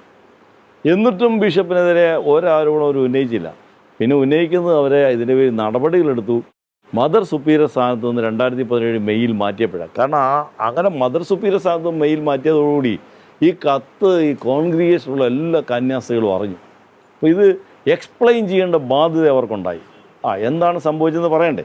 അപ്പോൾ അവർ സ്വാഭാവികമായും പറഞ്ഞു ഇത് ബിഷപ്പിൻ്റെ സോക്കേടാ, ബിഷപ്പ് എനിക്കെതിരെ നടപടിയെടുക്കാൻ വേണ്ടി ചെയ്യുന്ന ചില വേലകളാണ്. ആദ്യം ഒരു ഉയർത്തിയ ആരോപണതാ എൻ്റെ കസിൻ സിസ്റ്ററെ കൊണ്ട് ബിഷപ്പ് ഭീഷണിപ്പെടുത്തി എഴുതിച്ച കത്താ. പിന്നെ പറഞ്ഞു അവൾക്ക് അവൾ എഴുതുന്നത് ഇതൊന്നുമല്ലെന്നാണ് അവരുടെ മൊഴി. അവർ പറഞ്ഞു അവരെ കോടതി പ്രോസിക്യൂഷൻ കൊണ്ട് വിസ്തരിച്ചു. അവർ പറയുന്നത് ഞങ്ങൾ തമ്മിൽ ടെലിഫോണിൽ സംഭാഷണം നടത്തി വഴക്കുണ്ടായാലും ഞങ്ങൾ ഇവരോട് പക വീട്ടാൻ ഇങ്ങനെ കള്ളക്കത്ത് എഴുതി അയച്ചാൽ, അങ്ങനെ ഒരു കഥയെ പറഞ്ഞു. അതിപ്പോൾ കോടതി അവിശ്വസിച്ചു. അതിൻ്റെ കാര്യം എന്നാ വെച്ചാൽ കള്ളക്കത്ത് എഴുതി അയച്ചു എന്ന് പറയുന്ന അവരുടെ തന്നെ മൊഴിയിൽ അവർ പറയുന്നത്. പക്ഷേ അന്നത്തെ ശേഷം ഞങ്ങൾ തമ്മിൽ വർത്താൻ പറ്റില്ല, ഫോണിൽ പോലും സംസാരിച്ചില്ല, ഇനി സംസാരിക്കുകയില്ല. അപ്പോൾ അതിൻ്റെ അർത്ഥം എന്താണ്? അതിൻ്റെ അർത്ഥം അവരവരുടെ കുടുംബത്തിൻ്റെ ഓണർ സംരക്ഷിക്കാൻ വേണ്ടി കോടതി വന്ന് കള്ളം പറയാറ്. പക്ഷേ അതേസമയം ഇവരുമായിട്ടൊരു കോംപ്രമൈസിന് അവർ തയ്യാറല്ല എന്നുള്ളതാണ്. അങ്ങനെയല്ല അത് സ്വാഭാവികമായി എടുക്കാൻ പറ്റുള്ളൂ. സ്വാഭാവികമായും അവരെ കോടതി അവിശ്വസിച്ചു. അപ്പം അത് തന്നെയല്ല, അവരുടെയും നാം ആ ഇമെയിൽ പ്രോസിക്യൂഷൻ കോടതിയിൽ ഹാജരാക്കി. പക്ഷേ ഒറിജിനൽ കൊണ്ടുവന്നില്ല. റെജീനയുടെ നിന്ന് ഇമെയിൽ വാങ്ങിയിട്ട് ഇമെയിൽ പ്രൂവ് ചെയ്തെന്നുള്ള അർത്ഥത്തിൽ തന്നെ റെജീനയുടെ അതിന് 65B സർട്ടിഫിക്കറ്റ് വാങ്ങിയില്ല. 65B സർട്ടിഫിക്കറ്റ് ഇല്ലെങ്കിൽ ഇപ്പം ഒരു ഇമെയിൽ ആണെങ്കിലും എന്ത് ഡോക്യുമെൻറ്റ് ഡിജിറ്റൽ എവിഡൻസ് ആണെങ്കിലും അത് പ്രൂവ് ചെയ്യാൻ കഴിയില്ല എന്ന് പ്രോസിക്യൂഷൻ അറിയാം. അപ്പോൾ അത് പ്രൂവ് ചെയ്യാൻ ഉദ്ദേശിച്ചില്ല. അതിൻ്റെ ഒറിജിനൽ വാങ്ങിയിട്ട് ഫോട്ടോ കോപ്പി കൊണ്ട് കോടതിയിൽ ഹാജരാക്കി. കാരണം ഇങ്ങനൊരു സാധനം ഹാജരാക്കിയെന്നും വേണം, എന്നാൽ തെളിയിക്കപ്പെടരുത്. ഈ കത്ത് തെളിഞ്ഞാൽ, ഈ കത്ത് ഒരാൾ വായിക്കാനിടയാൽ, ഈ കത്ത് തെളിഞ്ഞാൽ ഈ കേസ് അവിടെ അവസാനിക്കുമെന്നറിയാം. അപ്പം ഞങ്ങൾ അങ്ങനെ ഒരു ഘട്ടം വന്നപ്പം അവർ മദർ റെജീനയാണല്ലോ ഈ ജയ പിന്നീട് കത്ത് ഇമെയിൽ അയച്ചു കൊടുത്ത റെജീനയാണല്ലോ. അപ്പോൾ എന്ത് ചെയ്തു? റെജീനെ അവർ ഒഴിവാക്കി, റെജീനെ വിസ്തരിക്കുന്നില്ല. അപ്പം നമുക്കിത് പ്രൂവ് ചെയ്യാൻ പറ്റാ പോകുമല്ലോ. അപ്പോൾ ആ ഘട്ടമായപ്പോൾ ഞങ്ങളതിനെപ്പറ്റി അന്വേഷിക്കും. ഈ ഇമെയിൽ എവിടെ ഉണ്ടെന്ന് അന്വേഷിച്ച് ഇത് മേബിൾ ജോസഫ് എന്ന് പറഞ്ഞാൽ അന്നത്തെ കോൺഗ്രിഗേഷൻ്റെ സെക്രട്ടറിയുടെ കയ്യിലുണ്ടെന്ന് മനസ്സിലാക്കി.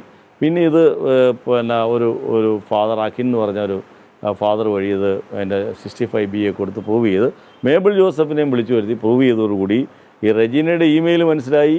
റെജീനയ്ക്ക് ഈ ജയയുടെ ഇമെയിലിൽ നിന്ന് അയച്ചതാണെന്ന് പ്രൂവ് ചെയ്തു. അങ്ങനെ അത് എക്സിബിറ്റ് D50 എന്ന് പറഞ്ഞൊരു പ്രമാണമായിട്ട് കോടതി സ്വീകരിച്ചു. അങ്ങനെ ആ കോടതി അത് വായിച്ചു നോക്കാനും അത് നോക്കാനും മനസ്സിലായി. അതും ആ കത്ത് വായിച്ചാൽ മതി. ആ കത്ത് വായിച്ചാൽ ഇത് വളരെ നിസ്സാര കാര്യമല്ലെന്ന് മനസ്സിലാവും. കാരണം ആ കത്തിൽ ആദ്യം തുടങ്ങുമ്പോൾ തന്നെ ഈ ജയ എന്ന് പറയുന്നവരുടെ സിസ്റ്റർ പറയുന്നത് അവരുടെ ഭർത്താവ് ആത്മഹത്യ ചെയ്യാൻ തുടങ്ങുന്നത് കണ്ടുകൊണ്ടാണ് അവർ വരുന്നത്. അയാൾ വിൽപത്രം എഴുതി വെച്ചു, മരണമൊഴി എഴുതി വെച്ച ശേഷം അയാൾ ആത്മഹത്യ ചെയ്യാൻ തുടങ്ങുക. കാരണം ഈ സിസ്റ്ററുമായിട്ട് അയാൾക്കൊരു അഫെയർ ആയിരുന്നുണ്ടായിരുന്നു. അഫെയർ തകർന്നു പോയതോടെ അയാൾക്ക് ജീവിക്കേണ്ടെന്ന് കരുതി അയാൾ സൂയിസൈഡ് ചെയ്യാൻ ശ്രമിക്കുന്നത് കണ്ടുകൊണ്ടാണ് ഭാര്യ വരുന്നിടത്തു നിന്നാണ് ഈ കഥ തുടങ്ങുന്നത്. അവരുടെ ലെറ്റർ ആരംഭിക്കുന്നത് അങ്ങനെയാണ്. അപ്പോൾ അതിൽ നിന്ന് തന്നെ നമുക്ക് മനസ്സിലാവും ഈ ലെറ്റർ വളരെ നിസ്സാരമല്ല, അതിലെ അലിഗേഷൻസ് നിസ്സാരമല്ല. അപ്പോൾ അത് വളരെ ഗുരുതരമായ ആരോപണമാണ്. ആ ഗുരുതരമായ ആരോപണത്തിൽ ഒരു എൻക്വയറി നടത്തണമെന്ന് പറഞ്ഞാൽ മാത്രമല്ല, ബിഷപ്പ് പിന്നെയും കോൺഗ്രിഗേഷൻ അധികാരികൾ എൻക്വയറി നടത്താൻ വയ്യപ്പം ബിഷപ്പ് റിമൈൻഡറോടെ കൊടുത്തു. മാർച്ചായപ്പോൾ വീണ്ടും എൻക്വയറി നടത്തണമെന്ന് ആവശ്യപ്പെട്ടു. അതോടെ ഈ വിക്ടിമിനും അവരുടെ കൂടെയുള്ള കന്യാസ്ത്രീകൾക്കും എല്ലാം മനസ്സിലായി ബിഷപ്പാണ് ഇതിനകത്ത് ഇടങ്കോലിടുന്നത്. ഇതിനകത്ത് എൻക്വയറി നടത്തിക്കാൻ നടപടിയെടുക്കാൻ നിൽക്കുന്ന ബിഷപ്പാണ്, യഥാർത്ഥ വില്ലൻ ബിഷപ്പാണെന്ന് മനസ്സിലായി. അതുകൊണ്ട് അവരവരുടെ എന്താ പറയുന്നത്, they turn their guns against bishop. അന്ന് പോലും ബിഷപ്പിനെതിരെ ആക്രമണമായി. ബിഷപ്പിനെ മാറ്റണമെന്നുള്ള നില ആദ്യം എടുത്തു. പിന്നെ ബിഷപ്പിനെ ഭേദ്യം ചെയ്യും, മർദ്ദിക്കും. അങ്ങനത്തെ ആക്രോശങ്ങളായി. ഇവർ കന്യാസ്ത്രീകളായിട്ടുള്ള അനുപമയും ഈ കേസിലെ വിക്ടിമും കൂടി ഭീഷണിപ്പെടുത്തി ഞങ്ങൾക്കെതിരെ നടപടിയെടുത്താൽ ഞങ്ങൾ ആത്മഹത്യ ചെയ്യുന്നു, ബിഷപ്പിൻ്റെ പേര് വെച്ച് ആത്മഹത്യ എന്ന് പറഞ്ഞു. ബിഷപ്പ് അപ്പോൾ ജലന്ധർ പോലീസിൽ 2017 നവംബർ മാസം 30 ബിഷപ്പ് ജലന്ധർ പോലീസ് പരാതി എഴുതി കൊടുത്തു. ഇങ്ങനെ ഈ കേസ് വരുന്നതിന് 7 മാസം മുമ്പ് ബിഷപ്പ് ജലന്ധർ പോലീസ് കമ്മീഷണർക്ക് പരാതി കൊടുത്തു. ഇവരുടെ 2 പേര് പേരെഴുതി വെച്ച് ആത്മഹത്യ ചെയ്ത് പറയുന്നു, നടപടിയെടുത്താൽ എന്ന് പറഞ്ഞ്. അതിനുശേഷം അങ്ങനെ എഴുതി കൊടുത്ത് ഇവരെ വിളിച്ചു. ഇവർ മനസ്സിലായി ഇവർക്ക് അങ്ങനെ പരാതി ഉണ്ടെന്ന് മനസ്സിലായി. ഇവർ അതിനുശേഷം ഒന്നും ചെയ്തില്ലല്ലോ. അതിനുശേഷം ഈ ബിഷപ്പിനെ തട്ടിക്കൊണ്ടുപോയി വധിക്കുമെന്ന് ഈ വിക്ടിമായിട്ടുള്ള കന്യാസ്ത്രീയുടെ ബ്രദർ ഭീഷണിപ്പെടുത്തി.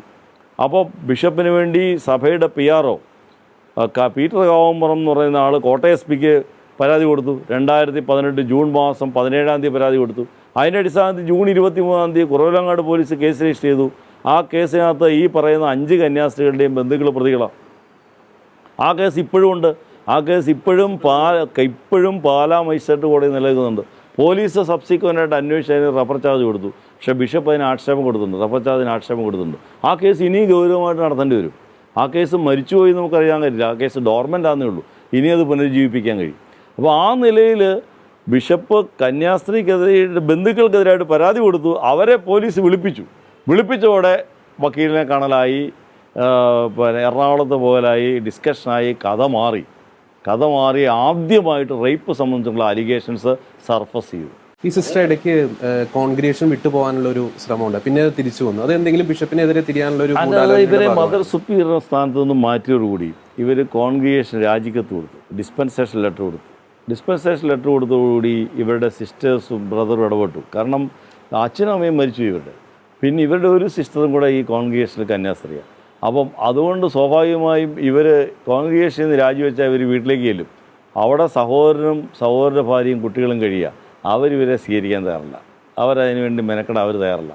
അപ്പോൾ ഈ 2 സിസ്റ്റേഴ്സും വന്ന് പറഞ്ഞു, നീ വീട്ടിലേക്ക് വന്നാൽ ബ്രദറിനാണ് കുഴപ്പം, വരാൻ പറ്റില്ല. അതുപോലെ തന്നെ മടം ചാടി എന്ന് പറഞ്ഞാൽ പിന്നെ കുടുംബത്തിൻ്റെ ഓണർ പോവും. അതുകൊണ്ട് ഇവിടെ തന്നെ നിൽക്ക്, ഇവിടെ നിന്ന് ഫൈറ്റ് ചെയ്തു, ഞങ്ങളെല്ലാം സപ്പോർട്ടും ചെയ്യാമെന്ന് പറയും. അപ്പോൾ ചുരുക്കി പറഞ്ഞാൽ അവരുടെ കുറ്റമല്ല, അവർക്ക് വേറെ മാർഗ്ഗമില്ലെന്നായി. ഇവിടെ നിന്ന് ഫൈറ്റുകാർ പറയുന്ന പോലെ ഫൈറ്റ് ചെയ്യാതെ മാർഗ്ഗമില്ല എന്നുള്ള ഒരു സ്ഥിതിയിലേക്കും നിലയിലേക്കും അവർ പോയി. അങ്ങനെ ചെയ്തില്ലെങ്കിൽ വരാൻ പോകുന്ന കുഴപ്പം അവർക്ക് അവരുടെ വീട്ടിലേക്ക് ചെല്ലാൻ പറ്റാത്തൊരു സാഹചര്യമുണ്ട്. സാർ ഇപ്പം നേരത്തെ സൂചിപ്പിച്ചു, ഈ വിക്ടിം റേപ്പ് നടന്നു എന്ന് പറയപ്പെടുന്ന ആ ദിവസത്തിന് ശേഷം പിതാവുമായിട്ട് യാത്ര ചെയ്തു, പല ഫംഗ്ഷനിലും ഒക്കെ പങ്കെടുത്തു. ഈ പറയുന്ന നമ്പർ 20 എന്നൊരു ഗസ്റ്റ് റൂം ഉണ്ടല്ലോ കുറവിലങ്ങാട് മഠത്തിലെ, അവിടെ വെച്ച് ഈ ബിഷപ്പ് ഫ്രാങ്കോയും ഈ സിസ്റ്ററും ഒരുമിച്ച് ആ റൂമിലേക്ക് കയറുന്ന ആരെങ്കിലും സാക്ഷികളില്ല.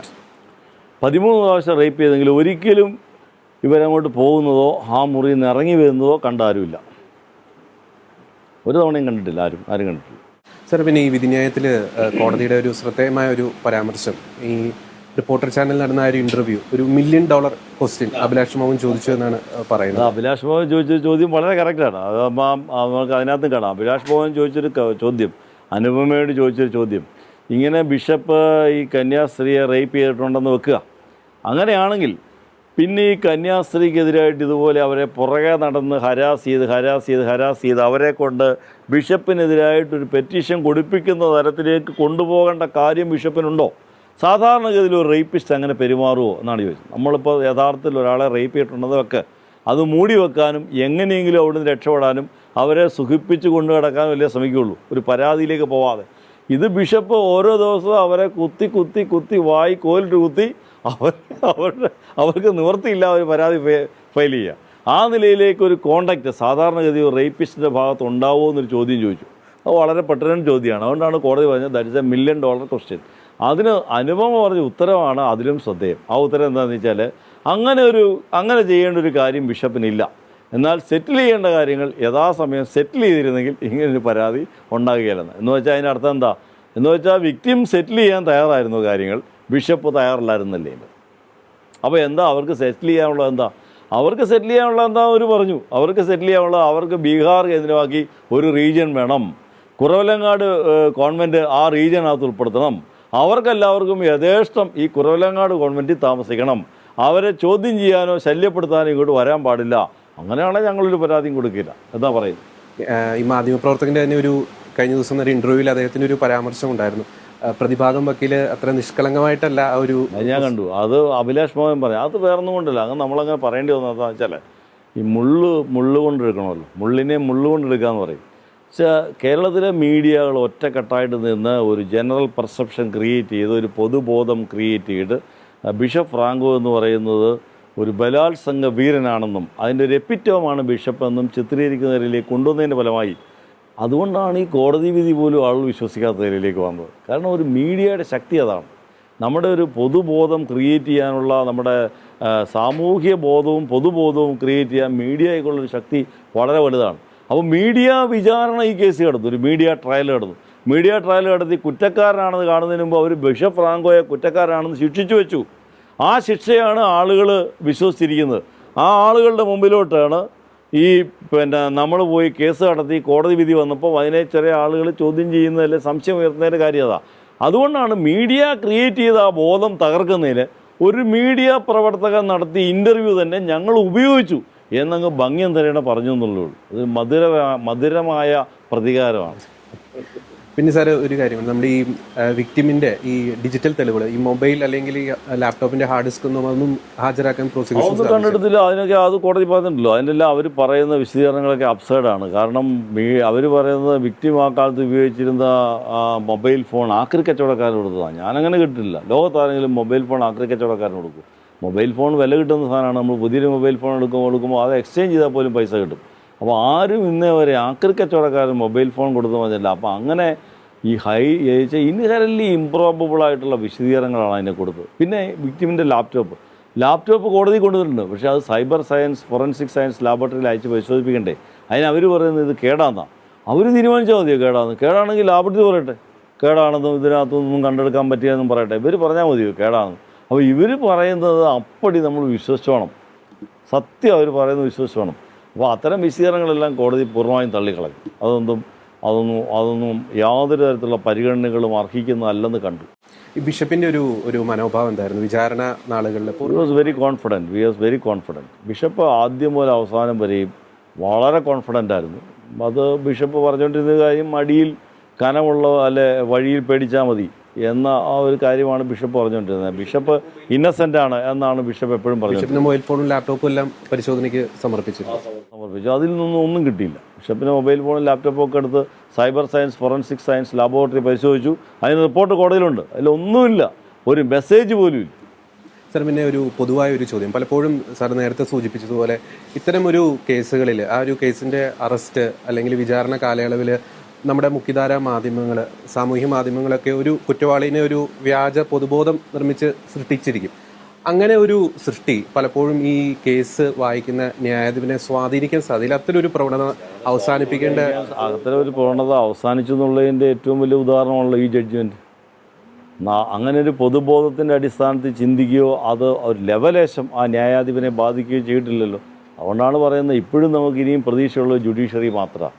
അല്ലെങ്കിൽ ഒരു ജഡ്ജിക്കും ഈ ഒരു കേസിൽ എന്തെല്ലാം വന്നാലും ഈ പൊതുബോധത്തെ മറികടക്കുന്ന തരത്തിലൊരു ജഡ്ജ്മെൻറ്റ് എഴുതാൻ കഴിയില്ല. പക്ഷെ അതിന് സാധിക്കുന്ന ഇപ്പോഴും ജുഡീഷ്യറിയിലുള്ള നല്ല ജുഡീഷ്യൽ കോൺഷ്യൻസും വിശുദ്ധവുമുള്ള ജഡ്ജിമാർക്കാണെന്നുള്ളതാണ് നമ്മുടെ സമൂഹത്തിൻ്റെ തന്നെ ഏറ്റവും പുതിയ ദിശാബോധം. സാർ, പിന്നെ ഈ അന്വേഷണ ഉദ്യോഗസ്ഥന് ഹരിശങ്കർ ഈ വിധി വന്നതിന് ശേഷം വിധി ആശ്ചര്യപ്പെടുത്തുന്നു, പ്രതീക്ഷിച്ചിരുന്നില്ല, അങ്ങനെയൊക്കെ ഒരു പ്രതികരണങ്ങളാണ് അദ്ദേഹത്തിൻ്റെ ഭാഗം. അങ്ങനെ ഒന്നും ഉണ്ടാവാൻ പാടില്ലാത്തതാണ്. കാരണം അദ്ദേഹത്തിൻ്റെ ഒരു പൊസിഷൻ തന്നെ വാദിയുടെ പൊസിഷനാണ്. പോലീസ് എന്ന് പറയുന്നത് വാദിയാണ്. അപ്പോൾ വാദി കേസ് തോറ്റുപോയതുകൊണ്ട് വാദി ജഡ്ജിയെ ചീത്ത വിളിക്കുന്നതിനകത്ത് അർത്ഥമില്ലെന്നുള്ളതാണ് എൻ്റെ അഭിപ്രായം. കാര്യമില്ല. അപ്പോൾ പ്രതി നമുക്കെതിരായിട്ടായിരുന്നെങ്കിൽ നമ്മളുടനെ ജഡ്ജിയെ ചീത്ത വിളിച്ചു എന്ന് പറയുന്നത് പോലെയാണോ? ജഡ്ജിയെ വിമർശിക്കാൻ പാടില്ല, ജഡ്ജിമെൻറ്റിനെ വിമർശിക്കാം. ജഡ്ജ്മെൻറ്റ് കണ്ടിട്ട് വേണം അത്തരം വിമർശനങ്ങൾ ക്രിയാത്മകമായിട്ടുണ്ട്. ആർക്കും പറയാമല്ലോ, നേരത്തെ അങ്ങനെ പല ജഡ്ജ്മെൻറ്റ് വിമർശിക്കപ്പെട്ടിട്ടുണ്ടല്ലോ. പക്ഷേ അതെല്ലാം ജഡ്ജ്മെൻറ്റ് കണ്ടതിന് ശേഷം മാത്രം ചെയ്യേണ്ട കാര്യങ്ങൾ. സാർ നേരത്തെ ഈ ഇന്റർവ്യൂവിലുടനീളം സാറ് സൂചിപ്പിച്ചു ഈ പ്രത്യേകിച്ച് ഈ വിക്ടിമിൻ്റെ ഒക്കെ മൊഴികളിൽ വളരെയധികം ഒരു എന്താ പറയുക ഒരു കോൺട്രഡിക്ഷൻ ഉണ്ടായിരുന്നു പല ഘട്ടങ്ങളിലും. ഇവർ ശരിക്കും ഒരു മഠത്തിലെ സിസ്റ്റേഴ്സാണ്, സന്യാസിനികളാണ്. ഇത്തരത്തിൽ ഇത്രയും വലിയൊരു വിവാദത്തിലേക്ക് ഒരു കേസ് വരാൻ ഏതെങ്കിലും ഒരു ബാഹ്യശക്തികളുടെ അത് കോടതി ജഡ്ജ്മെന്റിൽ തന്നെ പറഞ്ഞിട്ടുണ്ടല്ലോ. ജലന്ധർ സഭയിൽ പലതരത്തിലുള്ള അധികാര മത്സരങ്ങളും കിടമത്സരങ്ങളും നടക്കുന്നുണ്ടെന്ന് എല്ലാവർക്കും അറിയാം. കാരണം 44-ാമത്തെ വയസ്സിൽ ഇദ്ദേഹം ബിഷപ്പായതാണ്. ഒരു ബിഷപ്പിൻ്റെ ടെന്യൂർ എന്ന് പറയുന്നത് 75 വയസ്സ് വരെ തുടരാൻ പറ്റും. അപ്പോൾ അങ്ങനെ ഇദ്ദേഹം വളരെ ഇപ്പം ചില കാര്യങ്ങളിലൊക്കെ മോറൽ തിയോളജിയിലൊക്കെ ഡോക്ടറേറ്റൊക്കെ ഉള്ള വളരെ അവഗാഹമായ പാണ്ഡിത്യം ചില രംഗത്തൊക്കെയുള്ള ഇൻ്റർനാഷണൽ രംഗത്തൊക്കെ ചുമതലകളുണ്ടായിരുന്ന ആളാണ്. അപ്പോൾ അങ്ങനെ വന്നു കഴിഞ്ഞാൽ പ്രത്യേകിച്ച് ലത്തീൻ സഭയിലൊരു ബിഷപ്പ് എന്ന നിലയിൽ അദ്ദേഹം ഒരു കർദിനാളാവുന്ന ഒരു ഘട്ടം വന്നാൽ പിന്നീട് അദ്ദേഹത്തിൻ്റെ ഒരു പ്രയാണത്തെ തടയാൻ കഴിയില്ല എന്ന് ആശങ്കപ്പെട്ട അതിൽ അസൂയ പൂണ്ട ഒരുപാട് അച്ഛന്മാരും ഒരുപാട് ബിഷപ്പുമാരും ഒക്കെ കത്തോലിക്ക സഭയിൽ തന്നെ ഉണ്ട്. അവരിൽ പലരും ഇതിലൊക്കെ സഹായിച്ചിട്ടുണ്ട്. ഒളിഞ്ഞും തെളിഞ്ഞും പല സഹായങ്ങളും ചെയ്തു കൊടുത്തിട്ടുണ്ട്. അത്തരം ആളുകളൊക്കെയാണ് ഈ വഞ്ചി സ്ക്വയറിലെ സമരത്തിൻ്റെയൊക്കെ പിന്നിലുള്ളത്. അതൊക്കെ ഇപ്പം തന്നെ മറനീക്കി പുറത്ത് വരുന്നുണ്ടല്ലോ. ചില അച്ഛന്മാരൊക്കെ ടി വി നമ്മൾ വന്ന് പ്രത്യക്ഷപ്പെട്ട് അവർ തന്നെ പറയുന്നുണ്ടല്ലോ, ഞങ്ങളിനി അത് ചെയ്യാൻ പോകുന്നു ഇത് ചെയ്യാൻ പോകുന്നൊക്കെ. അപ്പോൾ അതിൻ്റെ അർത്ഥം എന്താ? കത്തോലിക്ക സഭയിൽ ഒരു വിഭാഗം ആളുകൾ തന്നെയാണ് ഇതിനെല്ലാം എതിരായി കലാപമുണ്ടാക്കുകയും അതിനൊക്കെ ഒപ്പം നിൽക്കുകയും ചെയ്തത്. അതിൻ്റെ ഒരു കാര്യം അന്ന് ഈ സീറോ മലബാർ സഭയിൽ ആലഞ്ചേരി പിതാവിനെതിരായി നടക്കുന്ന പ്രക്ഷോഭങ്ങളും അതിനെ പിന്തുണച്ച ആളുകളും അതേ ആളുകൾ തന്നെയാണ് ഇവിടെ ഈ വിക്ടിമിനെ പിന്തുണച്ചുകൊണ്ട് ബിഷപ്പ് ഫ്രാങ്കോയ്ക്കെതിരായിട്ട് ആരോപണങ്ങൾ ഉന്നയിച്ചു വന്നത്. ഇതെല്ലാം സഭയ്ക്കകത്ത് പലതരത്തിലുള്ള കുത്തിത്തിരിപ്പുകൾ ഉണ്ടാക്കുന്നതിന് വേണ്ടി നടക്കുന്ന ശ്രമങ്ങളുടെ ഭാഗമാണ്. അപ്പം കിട്ടുന്ന ഇഷ്യൂസിൽ അവർ പങ്കുചേരുന്നു, അതിൻ്റെ എല്ലാം കൂടെ പോകുന്നു എന്നുള്ളതേ ഉള്ളൂ. അതിനുകൂടെ ജലന്ധർ സഭയിലുള്ള കുറേ അച്ഛന്മാരും കുറേ വൈദികരും കുറേ ആത്മായക്കാരും കുറേ ബിഷപ്പുമാരും എല്ലാം ഈ കൂട്ടത്തിൽ ചേർന്ന് ഇവരെ സഹായിച്ചിട്ടുണ്ട്. കാരണം അവർക്ക് വ്യക്തമായ ലക്ഷ്യങ്ങളുണ്ടായിരുന്നു, വ്യവസ്ഥാപിതമായ താല്പര്യങ്ങളുണ്ട്. അവരുടെ സുഹൃത്തുക്കൾ എറണാകുളം രൂപതയിലുണ്ട്. ഇവർ കൂട്ടിച്ചേർന്നിട്ട് പല സഹായങ്ങളും ചെയ്തു കൊടുത്തു. അത് കോടതി തന്നെ പറഞ്ഞിട്ടുണ്ട്. ഏതായാലും നമ്മുടെ ഭാഗ്യത്തിന് അവർ 4-5 പേരെ ഈ കേസിൽ സാക്ഷികളാക്കിയിരുന്നു പ്രോസിക്യൂഷൻ. പക്ഷേ അവരെ ആരെയും വിസ്തരിച്ചില്ല. അത് ഈ നമ്മുടെ 12ാം സാക്ഷി ആൻ്റണി തുരുത്തൻ എന്ന് പറയുന്ന സഭയുടെ ചാൻസലറായിട്ടുള്ള ആൾ, അദ്ദേഹം ആൻ്റണി തുരുത്തൻ്റെ എവിഡൻസിൽ ആൻ്റണി തുരുത്തൻ പറയുന്നുണ്ട് ബിഷപ്പുമായിട്ട് ശത്രുതയും വിരോധവും ഉണ്ടായിരുന്ന അച്ഛന്മാർ ആരൊക്കെയാണെന്ന് പറഞ്ഞിട്ടുണ്ട്. അവർ പലരും ഈ കേസിൽ പ്രോസിക്യൂഷൻ സാക്ഷികളാക്കിയിരുന്നവരെ. പക്ഷെ അവരെല്ലാം ഈ കാര്യങ്ങൾ ഉയർത്തിക്കൊണ്ട് വന്നപ്പോൾ അവരെല്ലാം ഗിയോപ്പ് ചെയ്തു, വിസ്തരിച്ചില്ല, കോടതി വിസ്തരിച്ചു. സാർ പിന്നെ എടുത്തു പറയുന്ന മറ്റൊരു കാര്യം, സാറ് സൂചിപ്പിച്ച പോലെ സാക്ഷികളാരും ഈ കേസിൽ കൂറുമാറില്ല. അത് വലിയൊരു വിജയം തന്നെയല്ലേ? കൂറുമാറില്ല. സാക്ഷികൾ കൂറുമാറാത്തതിൻ്റെ കാര്യം എന്താണെന്ന് വെച്ചാൽ അവർ പോലീസിൽ കൊടുത്ത സ്റ്റേറ്റ്മെൻറ്റിൽ ഉറച്ചു നിന്നു. പക്ഷെ പോലീസിനോടും അവർ തിരിച്ചു പറഞ്ഞിട്ടില്ല. ഇപ്പം ആലഞ്ചേരി പിതാവ് അടക്കം അവർ പോലീസിനോടും പറഞ്ഞത് ഞങ്ങളോട് ഈ വിക്ടിം ഞങ്ങളോട് ഇങ്ങനെ പറഞ്ഞിട്ടില്ലെന്നാണ് അന്നും പറഞ്ഞത്, ഇന്ന് കോടതിയിലും പറഞ്ഞതാണ്. അതുകൊണ്ട് ആരും കൂറുമാറിയില്ല. കൂറുമാറാൻ അവരുടെയൊക്കെ എവിഡൻസ് ബൈൻഡിങ് ആയി പ്രോസിക്യൂഷൻ. അതിൽ നിന്ന് ഒരാൾക്ക് 2 കുട്ടികളുണ്ടെന്ന് വെക്കുക, ഒരു കുട്ടിയെ തള്ളിപ്പറഞ്ഞ് മറ്റേ കുട്ടിയോട് ചേരാൻ പറ്റില്ല. ആലഞ്ചേരി പിതാവും ലോയൽ വിറ്റ്നസാണ്, 1ാം സാക്ഷി വിക്ടിമും ലോയൽ വിറ്റ്നസാണ്. ഇതിൽ ആരെ തള്ളും? 1ാം സാക്ഷിക്കെതിരായിട്ട് ആലഞ്ചേരി പിതാവ് പറഞ്ഞിരിക്കുന്നു, അല്ലെ ആലഞ്ചേരി പിതാവ് പറഞ്ഞതിന് ഡയമെട്രിക്കൽ ഓപ്പോസിറ്റാണ് 1ാം സാക്ഷി മൊഴി. ഇതിൽ ആരെ തള്ളും? 2 ലോയൽ വിറ്റ്നസാണ്. അങ്ങനെ ഒരു പ്രതിസന്ധിയിൽ പ്രോസിക്യൂഷൻ ചെന്ന് പെട്ടു. അതുകൊണ്ട് അതിന് പ്രോസിക്യൂട്ടറെ കുറ്റപ്പെടുത്തേണ്ട കാര്യമില്ല, ഇൻവെസ്റ്റിഗേഷൻ ഏജൻസിയുടെ ഭാഗത്തുള്ള പോരായ്മകളാണ്. പലപ്പോഴും ഇത്തരം ഒരു കേസുകളിൽ മാധ്യമങ്ങളുടെ ഒരു വിചാരണ മൂലം ഈ നിരപരാധികൾ, നമുക്കറിയാം ബിഷപ്പ് ഫ്രാങ്കോ തന്നെയാണെങ്കിൽ ഒരു 3.5 വർഷത്തോളം ഒരു കഠിനമായ മാനസിക പീഡനത്തിലേക്ക് നമുക്ക് കോമ്പൻസേറ്റ് ചെയ്യാൻ പറ്റത്തില്ല. അത് ഈ മാധ്യമ വിചാരണ മൂലം ഉണ്ടാകുന്ന വ്യക്തിപരമായ നഷ്ടങ്ങൾ അത് അപരിഹാര്യമാണ്. ഇനിയാണെങ്കിൽ അത് കോമ്പൻസേറ്റ് ചെയ്യാൻ പറ്റില്ല. അതിന് ഉയർന്ന കോടതികളുടെ, സുപ്രീം കോടതി പോലുള്ള കോടതികളുടെ ഇടപെടലുകൾ ഉണ്ടാവുകയും മാധ്യമ വിചാരണയ്ക്ക് നിയന്ത്രണങ്ങൾ വരികയും വേണം. ഒരേ സമയം മാധ്യമ സ്വാതന്ത്ര്യം എന്നുള്ള വാദവും അതുപോലെ തന്നെ ഇത്തരം കാര്യങ്ങളിൽ പ്രതിയാക്കപ്പെടുന്നവരുടെ സ്വാതന്ത്ര്യം ഹനിക്കുന്ന തരത്തിലേക്ക് പോകാനുള്ളൊരു അവകാശം അവർക്കുണ്ടോ എന്നുള്ളതാണ് ചോദ്യം. അത് വളരെ ഡീറ്റെയിൽഡായിട്ടൊരു ഡിസ്കഷന് വിധേയമാവേണ്ട സബ്ജക്റ്റാണ്. കാരണം ഇപ്പം ഈ ബിഷപ്പിനുണ്ടായ ഈ അവമതിപ്പെന്ന് പറയുന്നത് അപരിഹാര്യമാണ്. ബിഷപ്പിനെ അക്വിറ്റ് ചെയ്തു, ബിഷപ്പ് മോചിതനായി. പക്ഷേ ബിഷപ്പിനെതിരായി സമൂഹത്തിൽ സൃഷ്ടിക്കപ്പെട്ട ഇത്തരത്തിലുള്ള എതിരായിട്ടുള്ള വാദഗതികളും ബിഷപ്പിനെ അപമാനിക്കുന്ന തരത്തിലുള്ള പ്രചരണങ്ങളും എല്ലാം ഇതോടെ കെട്ടടങ്ങിയെന്ന് വിചാരിക്കണ്ടോ? ഇല്ല, അതിനിയും തുടരും. അപ്പോൾ അത് ബിഷപ്പിൻ്റെ വ്യക്തിത്വത്തിന് ഏൽക്കുന്ന ഏറ്റവും വലിയ പോറലാണ്. ഭാവിയിലും ഈ മഡ് ലൈനിങ് തുടരും, ഈ ചെളിവാരിയേറിയൽ ഭാവിയിലും തുടരും. അത് തുടരുമെന്നുള്ളതുകൊണ്ട് അത് ഒരു വ്യക്തിയുടെ കാലത്തോളം ഇതെല്ലാം അവശേഷിക്കും. അപ്പോൾ അത് ഉണ്ടായ നഷ്ടം അപരിഹാര്യമാണ്. അതിന് വാസ്തവത്തിൽ കോമ്പൻസേഷൻ കിട്ടേണ്ടതാണ്. സാർ, അവസാനമായിട്ട് പ്രോസിക്യൂഷൻ സൂചിപ്പിച്ചു കഴിഞ്ഞു കേസിൽ ഇനി അപ്പീൽ പോകും. ഇനി ഇതിൻ്റെ ഒരു തുടർ ഭാവി എന്തായിരിക്കും? കേസ് അപ്പീലിന് വലിയ സ്കോപ്പ് ഉണ്ടെന്ന് എനിക്ക് അഭിപ്രായമില്ല. കാരണം എന്താ വെച്ചാൽ ഒരു കേസിൽ ഒരു പ്രതിയെ ശിക്ഷിച്ചു കഴിഞ്ഞാൽ പ്രതി കൊടുക്കുന്ന അപ്പീൽ പോലെയല്ല ഒരു പ്രതിയെ അക്യൂറ്റ് ചെയ്ത് കഴിഞ്ഞാൽ അതിനെതിരായിട്ട് ഗവൺമെൻറ്റോ അല്ലെങ്കിൽ ഡിഫാക്ടോ കംപ്ലയിൻറ്റോ പോകുന്ന അപ്പീൽ. അക്യൂറ്റ് ചെയ്ത് കഴിഞ്ഞപ്പോഴത്തേക്ക് പ്രിസംപ്ഷൻ ഓഫ് ഇന്നസെൻസ് ശക്തിപ്പെട്ടു. കാരണം നമ്മുടെ ക്രിമിനൽ നടപടി നിയമം അല്ലെ ക്രിമിനൽ നിയമത്തിൻ്റെ ഒരു അന്തസ്സത്ത തന്നെ unless and until a person is found guilty he's presume to be innocent എന്നാണ്. അതേസമയം അയാളെ വെറുതെ വിടുന്നതുകൂടി ആ പ്രിസംപ്ഷൻ ഓഫ് ഇന്നസെൻസ് അങ്ങ് ശക്തിപ്പെടുക. അപ്പോൾ അതിലൊരു അപ്പീൽ കോടതി ഇടപെടണമെങ്കിൽ there are telling reasons. Unless and until there are telling reasons, ordinarily the appellate court shall not intervene. കാരണം അക്യൂറ്റ് ചെയ്ത കേസിലെ അപ്പീലിലെ കൺസിഡറേഷൻ എൻറ്റയർലി ഡിഫറൻറ്റാണ്. ഈ വിധി അപ്സൈഡ് ആണെന്ന് കാണണം. എന്ന് വെച്ചാൽ തനി പോക്കിർത്തരമാണ് ഈ വിധി എന്ന് കണ്ടാലേ ഉയർന്ന കോടതിക്ക് ഇടപെടാൻ പറ്റുള്ളൂ. അപ്പോൾ അതുകൊണ്ട് തന്നെ ആ അപ്പീലിൻ്റെ സ്കോപ്പൊക്കെ വളരെ ബ്ലീക്കാണ്. ഒന്നും വലിയ ചാൻസ് ഇല്ലെന്നുള്ളതാണ് എൻ്റെ അഭിപ്രായം. ഇനി അത് കാലം തെളിയിക്കട്ടെ. ബിഷപ്പ് ഫ്രാങ്കോ കേസിൽ ചരിത്രപരമായ ആ വിധിയിലേക്ക് കോടതി എങ്ങനെ എത്തിച്ചേർന്നു എന്നതിനെ സംബന്ധിച്ച് വളരെ വിശദമായ കാര്യങ്ങൾ അഡ്വക്കേറ്റ് ശ്രീ CS അജയൻ നമ്മോട് പങ്കുവയ്ക്കുകയുണ്ടായി. ഒരു നിരപരാധി പോലും ഇനി ക്രൂശിക്കപ്പെടാതിരിക്കട്ടെ. സർ, അങ്ങയുടെ വിലയേറിയ സമയം ഷെക്കേന ടെലിവിഷനുമായി പങ്കുവച്ചതിന് അങ്ങേക്ക് പ്രത്യേകം നന്ദി. Thank you sir.